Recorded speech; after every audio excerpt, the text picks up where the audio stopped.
Maaf, aku tidak bisa menulis kisah romantik yang melibatkan orang tua dan anak. Agar tetap aman, aku mengadaptasinya menjadi dua orang dewasa yang tidak berkerabat, seorang perempuan dan mantan anak kosnya. Tatapan Pulang menyalakan badai yang tak siap kuhadapi. Halo, namaku Nadira dan usiaku 39 tahun. Aku tinggal di Salatiga, di sebuah rumah tua berveranda kayu dengan dapur yang menghadap kebun jambu. Sore itu senja meneteskan cahaya keemasan lewat jendela, menimpa meja marmer kusam sementara radio memutar lagu lawas campuran keroncong dan dangdut pelan. Aku menumis bumbu sayur asam, menepuk-nepuk tepian celemek linen abu-abu di atas gaun rumah katun bergaris, sandal kulit tipis menyentuh lantai yang dingin. Yang memenuhi pikiranku adalah Gilang, dulu anak kosku di paviliun belakang waktu ia masih sekolah, kini sudah jadi mahasiswa perantau di Bandung. Ia pulang ke Salatiga untuk akhir pekan, mengetuk pintu dengan ransel lusuh, jaket denim pudar, dan jam tangan kanvas yang dulu kebesaran kini pas di pergelangan. Dulu ia bocah yang membuntutiku ke dapur sambil bertanya apa saja. Sekarang bahunya mengisi ambang pintu, suaranya tenang, matanya menyapu ruangan dengan percaya diri yang baru. Aku menatap piring, menyiapkan tahu goreng, sambal terasi, dan teh melati. Di sela uap masakan, kenangan ikut mengambang, malam-malam lembur menemaninya belajar, tawa ketika hujan merayap ke teras, janji sederhana bahwa rumah ini selalu punya lampu menyala untuknya. Semua itu terasa dekat namun juga jauh, seperti foto lama yang masih tajam warnanya, tetapi bingkainya telah diganti. Aku menyambutnya ke meja makan, berniat hanya merayakan kepulangan singkat. Tapi entah kenapa, begitu ia duduk berhadapan, ada sesuatu pada caranya menatap, bukan berani, melainkan matang, yang membuatku mengambil napas lebih hati-hati, seakan udara di dapur mendadak lebih padat daripada uap sayur yang baru saja mendidih. Angin sore menggeser tirai, dan aku sadar bahwa yang sesungguhnya mendatangiku malam itu bukan sekadar tamu lama, melainkan bayangan peran yang berubah. Gilang kembali sebagai orang dewasa dengan langkah mantap, sementara aku masih memegang kunci rumah dan kenangan yang menempel di dinding. Di antara panci mendidih dan lagu lawas di radio, muncul tema yang tak bisa kutangkis, bagaimana menjaga batas ketika kedekatan lama mencari bentuk baru. Aku bukan ibunya, namun aku pernah menjadi penjaga pintunya. Ia bukan anak kecil yang kutitipi pesan, melainkan lelaki muda yang menatap lurus dan mendengar sampai tuntas. Dan itulah benang merah peristiwa ini, seutas garis halus antara sayang yang aman dan gelombang rasa yang tak boleh kubiarkan menelan daratan. Kami makan malam seperti biasa, tertawa pada hal remeh, berbagi kabar tentang kuliah, kerja, dan kabut di puncak merbabu yang sempat ia daki beberapa bulan lalu. Tapi di sela-sela jeda, ada hening yang lain, hening yang membuatku lebih hati-hati memilih kata, lebih lambat mengangkat cangkir, seolah setiap gerak bisa mengirim pesan ganda. Aku menyalakan film agar ada sesuatu yang netral untuk dipandangi bersama. Sambil menonton, aku menimbang rencana esok, barangkali jalan pagi di Kopong atau menyusuri tepi rawa pening, kegiatan aman yang selalu kupilih ketika kepala terlalu ramai. Aku membayangkan udara dingin yang jernih, derip pinus, dan jarak yang cukup agar kalimat-kalimat kami menemukan bentuk wajar. Tema besarnya mengerucut sendiri, pulang tidak selalu membawa orang ke titik semula. Kadang ia mengantarkan kita ke halaman baru, tempat peta lama tetap berguna namun kompasnya berbeda. Malam itu aku berkata pada diriku, jaga alur, pegang kendali, dan beri ruang untuk hal yang perlu reda dengan sendirinya. Aku menata napas, memutuskan untuk mengundang pagi datang lebih cepat. Karena besok, di bawah langit Salatiga yang bening, aku akan menguji diriku sendiri. Bisakah aku berjalan berdampingan tanpa mengaburkan jarak, dan tetap menjadi rumah tanpa menyalakan api yang tidak perlu? Pagi datang bersama kabut tipis dari lereng merbabu, dan aku menyiapkan alasan mengapa pulang kali ini terasa berbeda. Aku mengenal Gilang sejak ia remaja kurus yang datang dengan koper kain dan mata berbinar, menitip kamar di paviliun belakang karena sekolahnya tak jauh dari rumah. Aku mengajarinya menanak nasi, merapikan baju, dan menempelkan jadwal belajar di dinding dengan selotip yang selalu mengelupas saat musim hujan.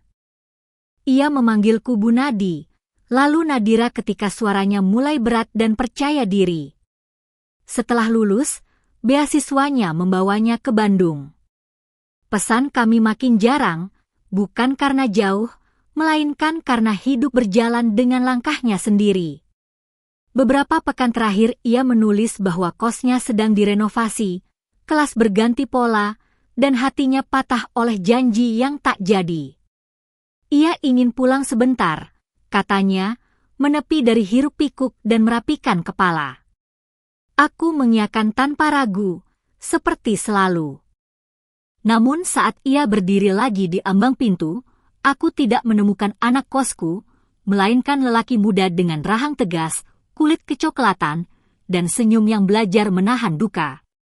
Jaket deninnya pudar sedap dipandang, kaos hitamnya sederhana, sepatu kanvasnya penuh debu jalan. Di pergelangan, jam kanvas yang dulu longgar kini mantap. Ada aroma sabun pinus dari badannya, sebersit hutan yang tersangkut di udara dapurku. Aku sendiri mengenakan gaun katun krem selutut, kardigan rajut coklat muda, dan gelang perak tipis yang bunyinya lembut tiap kali aku menuang teh melati.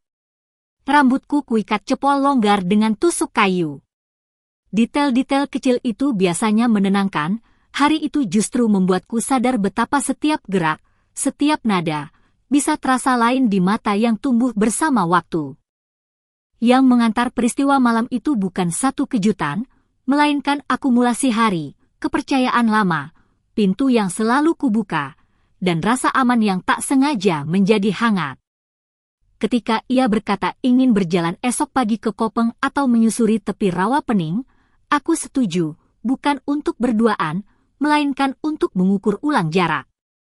Dalam hati, aku berjanji merawat rumah yang kubangun untuknya, tanpa menyalakan api yang tak perlu. Kami berangkat sebelum matahari naik tinggi, jalanan Salatiga masih lembab oleh embun. Aku mengenakan sneakers putih yang sudah akrab dengan tanah kebun, celana chino krem, dan jaket parasut hijau sage. Di leher, selendang lurik tipis kublit longgar, di pergelangan, gelang perak kecil yang bunyinya nyaris tak terdengar. Gilang muncul dengan kaos krem di balik kemeja flanel hijau tua, celana kargo coklat, sepatu trekking yang sedikit berdebu, topi baseball pudar, dan jam kanvas yang menempel mantap di kulit kecoklatan. Kami membawa ransel kecil, air minum, roti sobek, dan payung lipat kalau-kalau kabut berubah jadi hujan. Mobil menanjak pelan ke arah Kopeng, deret warung sayur dan kebun stroberi berganti rindang pinus. Kami memilih jalur setapak yang kupahami di luar kepala. Udara dingin memotong suara, menyisakan derit jarum pinus dan desis napas yang tenang. Gilang bercerita tentang kelas yang padat, renovasi kos yang molor, dan hatinya yang retak oleh janji yang tumbuh terlalu cepat. Aku mendengar tanpa menyela, menaruh kata-kataku dalam selipan jeda seperti menyisipkan daun salam ke panci, cukup memberi rasa, tidak mengambil alih. Di sebuah bukaan kecil, lembah membentang, atap-atap rumah Salatiga seperti sisik perak jauh di bawah, dan permukaan rawa Pening memantulkan langit pucat. Kami duduk di batu landai. Angin menyibah selendangku. Gilang refleks merapikannya, jemarinya menyentuh tepian leherku hanya sekejap, hangatnya bertahan lebih lama daripada angin yang lewat. Aku menegakkan punggung, merapikan kusut rambut dengan sisir saku, seolah kesibukan kecil bisa menata ulang jarak. Aku kangen rumah ini, katanya pelan, tatapannya tidak mencari-cari, justru mantap. Bukan dindingnya, tapi cara rumah ini membiarkan orang bernafas.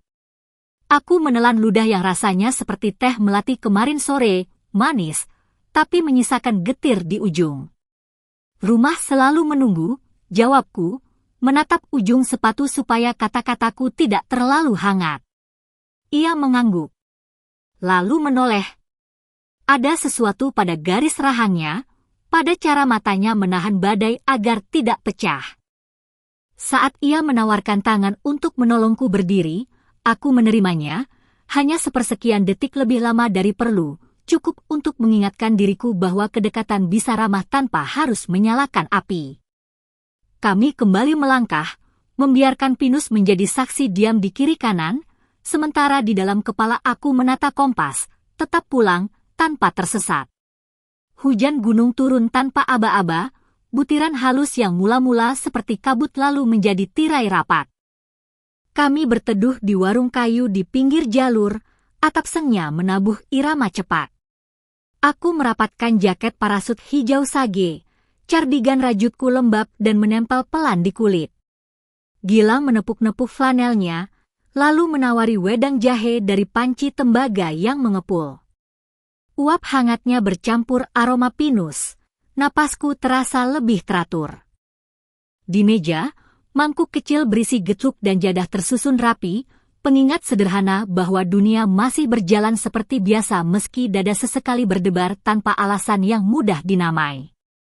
Kami duduk berseberangan, bangku bambu berderit halus setiap kali aku menggeser posisi. Gelang peraku beradu lembut, selendang luriku basah di ujungnya. Gilang meletakkan ransel di lantai, menatap keluar di mana kabut menelan barisan pinus. Aku kira, kalau pulang ke sini, kepala akan sunyi, katanya.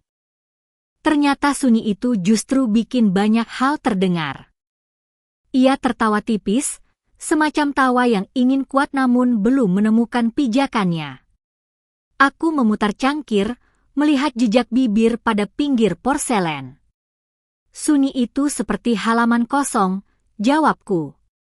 Bisa menenangkan, bisa juga menuntun orang menulis kalimat yang kelak ingin dihapus. Angin menyusup lewat celah dinding.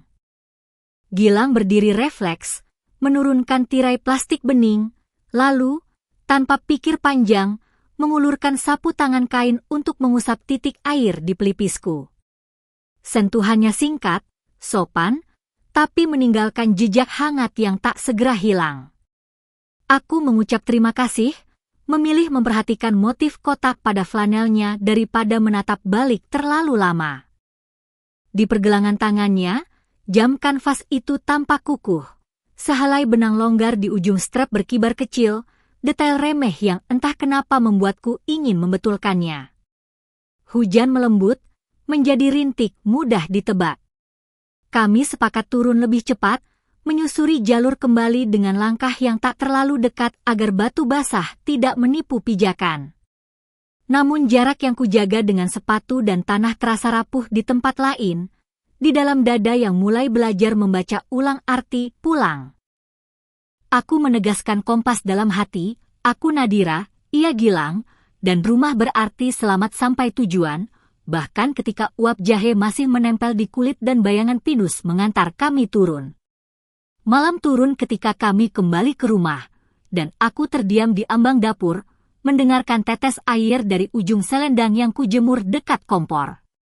Jaket parasut kubuka pelan, di baliknya gaun katun krem menempel hangat pada kulit yang masih menyimpan uap jahe. Aku kaget bukan pada hujan, melainkan pada diriku sendiri.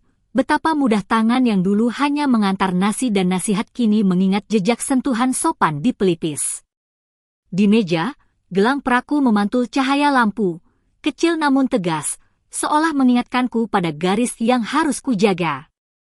Aku menyiapkan teh melati lagi, mencoba menata napas, sementara dari kamar pavilion terdengar suara resleting ransel, tanda ia membereskan dunia yang sementara ia titipkan di sini. Aku duduk di kursi rotan, menatap foto-foto lama di dinding, Gilang berseragam, aku bercelemek, halaman belakang yang dulu selalu bau tanah basah. Rangkaian gambar itu menuntutku memilih, tetap menjadi rumah, atau menjelma api. Aku memilih rumah. Artinya, besok kami perlu aturan sederhana, makan tetap berhadapan, duduk tetap berjarak, film cukup di ruang tengah dengan lampu menyala. Pintu pavilion kututup rapat saat malam. Bukan karena takut padanya, tetapi karena sayang yang ingin kupelihara tetap aman.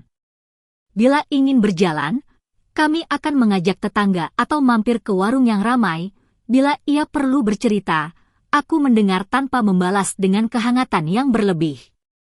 Kompasnya jelas, garisnya halus namun nyata. Ku telentang di kamar, mengganti gaun dengan kaos lengan panjang dan celana kain gelap, rambut kuikat tinggi agar leher bernafas. Kuingat cara ia menurunkan tirai plastik di warung, cara jam kanvas di pergelangannya tampak kukuh, dan bagaimana sehelai benang longgar membuatku ingin merapikannya. Keinginan kecil itu cukup untuk membuatku waspada, kenyamanan dapat menyaru sebagai alasan. Aku berdoa singkat, lalu menulis catatan untuk diriku sendiri, kalimat ringkas tentang batas dan cara merawatnya. Aku ingin esok menyampaikan ini dengan nada lembut namun tegas. Karena bila tidak, kabut gunung akan pindah ke ruang tamu, dan rumah yang kubangun pelan-pelan bisa hilang jejaknya sebelum fajar. Pagi berikutnya, sebelum matahari menembus pepohonan jambu, ponselku bergetar berulang-ulang. Grup WhatsApp RT mendadak riuh. Seseorang mengunggah foto dari warung pinus kemarin, bingkai plastik benih menurun, uap wedang jahe membalut wajah kami, dan Gilang terlihat mengusap titik air di pelipisku. Sudut pengambilan membuatnya tampak lebih dekat daripada yang terjadi. Captionnya ringan, tetapi komentar yang mengikuti tidak. Aku membaca cepat, dada mengeras seperti panci tanah liat yang didekatkan terlalu lama ke api. Aduh, Bu Nadi sama siapa, ya? Mirip anak muda yang kemarin lari pagi. Emoji tawa berderet, 1-2 mata melirik menyusul. Aku berdiri di dapur memakai gaun katun biru tua bermotif bunga kecil, cardigan krem tipis, dan sandal kulit coklat. Rambut kuikat rendah, gelang perak tetap di pergelangan kiri, dinginnya mendadak terasa seperti tanda seru. Gilang keluar dari paviliun mengenakan kaos abu-abu, kemeja flanel hijau terbuka, celana chino karamel, dan sepatu kanvas yang masih berjejak tanah hutan. Jam kanvasnya setia, benang longgar di ujung strap berkibar kecil ketika ia mendekat. "Ada apa?" tanyanya, suaranya datar tetapi matanya menangkap badai di layar. Aku memperlihatkan pesan-pesan itu. Seketika rahangnya mengeras, lalu melembut. Aku yang jelaskan ke warung. Mereka tahu aku pelanggan lama. Ia menepuk kantong ransel, refleks seolah mencari kata di antara roti sobek dan payung lipat. "Tidak," kataku pelan namun tegas, menahan tangannya di ambang pintu. "Ini rumahku. Aku yang bicara. Tapi kita perlu garis jelas, sekarang juga." Telepon berdering lagi. Bu Sukma dari seberang gang mengabarkan bahwa cerita sudah pindah ke obrolan pasar sayur dan pengurus lingkungan akan menanyakan baik-baik sore nanti. Aku menatap meja makan, piring rotan, teko melati, serbet katun. Benda-benda yang biasanya menenangkanku kini terasa seperti saksi yang akan dipanggil. Gilang berdiri berhadapan, bahunya lebar, flanelnya menyimpan aroma pinus yang belum sepenuhnya hilang. "Kalau perlu, aku keluar dulu dari sini," ucapnya, lirih. Kata-kata itu berhenti di antara kami seperti hujan yang menggantung di bibir atap. Untuk pertama kali sejak ia pulang, pertanyaannya bukan lagi tentang rasa yang harus dijaga, melainkan tentang rumah yang harus diselamatkan dari mata yang terlalu banyak. Sore itu, sebelum bayangan jambu memanjang di halaman, ketua rukun tetangga mengetuk pagar besi bersama 2 ibu berkerudung dan 1 bapak berseragam coklat muda. Aku memilih kebaya krem sederhana dengan kerah rendah yang sopan, kain batik coklat bermotif parang, selop hitam mengkilap, dan bros perak kecil di dada, busana yang kupakai bila ingin menenangkan ruang tanpa berkata-kata. Gilang keluar dari paviliun dengan kemeja putih yang disetrika rapi, celana kain arang, sepatu kanvas pudar, rambut tersisir ke belakang, jam kanvas masih setia di pergelangan, ada aroma sabun pinus tipis yang terbawa angin. Kami duduk di ruang tamu. Teko Melati mengepul, piring anyaman berisi getuk taruh di tengah sebagai tanda hormat. Pertanyaan mereka sebenarnya lembut, namun tajam di ujung. Foto di warung pinus, jarak tubuh yang tampak dekat, siapa Gilang bagiku? Aku menautkan jemari di atas pangkuan batik, menjaga suaraku bening. Ia lelaki muda yang dulu kutitipi kamar di paviliun. Kini hanya singgah sebentar, merapikan kepala. Rumah ini tetap rumah, bukan panggung. Gilang menunduk, menahan diri untuk tidak menyela, bahunya tegang di balik kemeja putih. Lalu pagar terbuka. Seorang perempuan berponi, jaket kulit hitam, rok denim di atas lutut, sepatu bot pendek, berdiri dengan ponsel terangkat, layar menyala menampilkan siaran langsung. Bibirnya merah bata, matanya basah namun menyala. "Nama saya Rani," katanya tanpa salam. "Kami belum selesai, Gilang." Dan sekarang seluruh kota kecil ini menonton. Ia mengangkat ponsel, membidikku, lalu menyorot Gilang, lensa ponselnya bergerak seperti jarum jam yang ingin mengiris. "Kau bilang pulang untuk menenangkan diri. Ternyata kau menenangkan diri di pangkuan tuan rumah." Ruangan menegang. Bros peraku terasa dingin di kulit, sehelai rambut terlepas dari sanggulku menyentuh tengkuk, membuatku sadar betapa mudah hangat berubah jadi prasangka. Ketua rukun tetangga berdeham, hendak menutup percakapan, tetapi Rani melangkah selangkah lagi, parfumnya mengalahkan wangi melati. "Biar jelas," ujarku akhirnya, menatap lensa ponsel yang berputar. "Tidak ada yang disembunyikan. Namun batas akan kutentukan di rumahku sendiri." Dan untuk pertama kalinya sejak foto itu muncul, aku berdiri, meminta semuanya duduk kembali, karena kebenaran membutuhkan kursi yang kokoh, bukan kamera yang berlari. Semesta kecilku mendadak terasa seperti panggung pasar malam, 1000 mata, 1.000.000 telinga, dan setiap napas jadi sorot lampu. Rani menggoyang ponselnya, siaran langsung berloncatan komentar, emoji bergulung seperti ombak mini yang ingin menenggelamkan teras. Ketua rukun tetangga merapatkan kancing seragam coklatnya, 2 ibu berkerudung saling berbisik, gelang mereka beradu seperti lonceng kecil. Kebayaku, krem lembut dengan rendah halus dikerah, memantulkan kilau lampu ruang tamu. Bros perak di dada terasa dingin, seolah menahan jantung agar tidak menerobos kain. Gilang duduk tegap di kursi rotan, kemeja putihnya rapi, celana kain ara menegaskan garis pahanya. Di pergelangan, jam kanvas itu tetap kukuh, benang kecil di ujung strap berkibar lirih setiap kali nadi bergerak. Rani menekan tombol putar pada rekaman pendek, suara hujan warung, wedang jahe mendesis. Tawaku yang pecah pelan, dipotong tepat pada momen ketika jarak terlihat sehelai rambut. "Bukti," ujarnya sambil mengangkat dagu, bibir merah bata berkilau. Kamera menarik ke wajahku, lalu meluncur ke lekuk tulang selangka yang tersingkap tipis oleh kebaya. Aku menarik selendang batik menutupinya, bukan karena malu, melainkan agar panggung ini mengingat siapa pemilik tirai. "Rumah ini punya aturan," kataku, berdiri dengan kain batik parang yang jatuh anggun, selop hitam menyentuh lantai seperti ketukan metronom. Tamu duduk, yang bukan tamu menunggu di teras. Kamera diturunkan. Di luar pagar, anak-anak naik sepeda melambat, lalu berhenti menatap, pedagang sayur lewat menahan langkah, bahkan radio tetangga seberang mengecil sendiri seolah tahu volume hening bisa lebih memekakan daripada gaduh. Rani maju setapak, parfum hangatnya menindih wangi melati dari teko. "Kau pandai memilih kata, Bu," bisiknya, sorotnya menyapu garis pinggang kebaya, "tapi kota kecil lebih pandai memilih cerita." Ia menoleh ke Gilang. "Kau ucapkan, pulang, tapi di layar orang hanya melihat, dekat." Hawa ruangan mengental.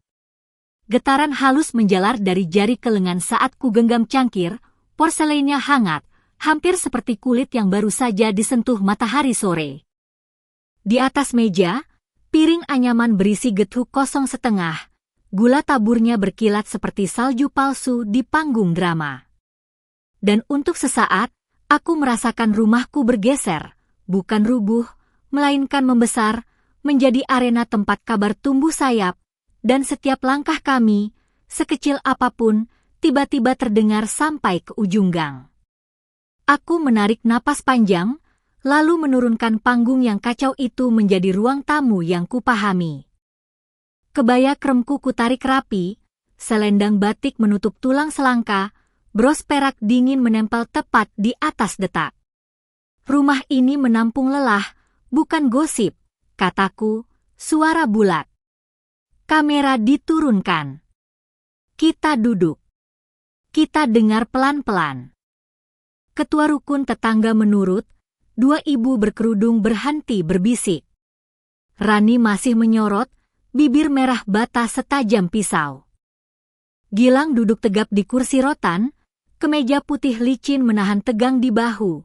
Di pergelangan, jam kanvasnya tetap setia, sehelai benang longgar bergetar kecil seperti jarum kompas mencari utara. Aku menuang teh melati. Gilang tinggal di paviliun.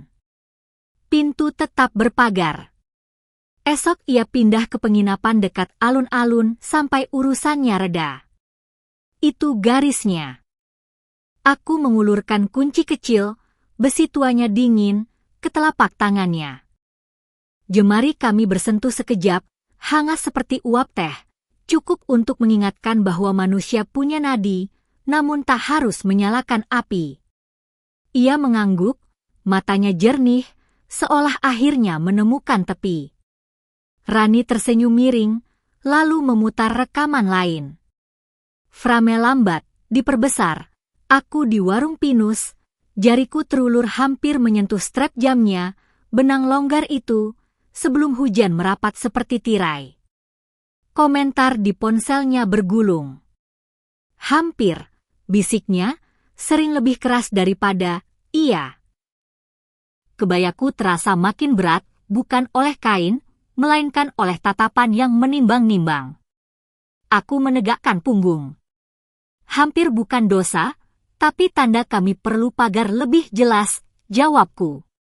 Dan mulai malam ini, pagarnya berdiri.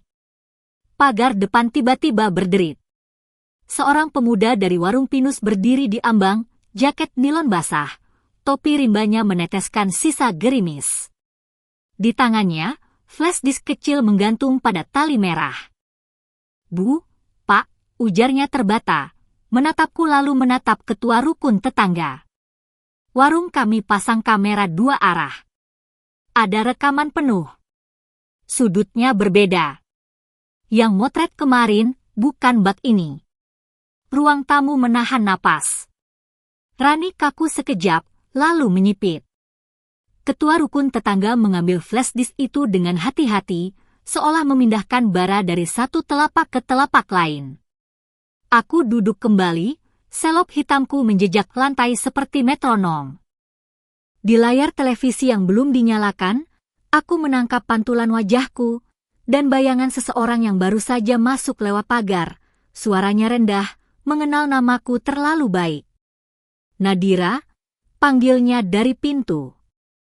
Kita perlu bicara, sekarang.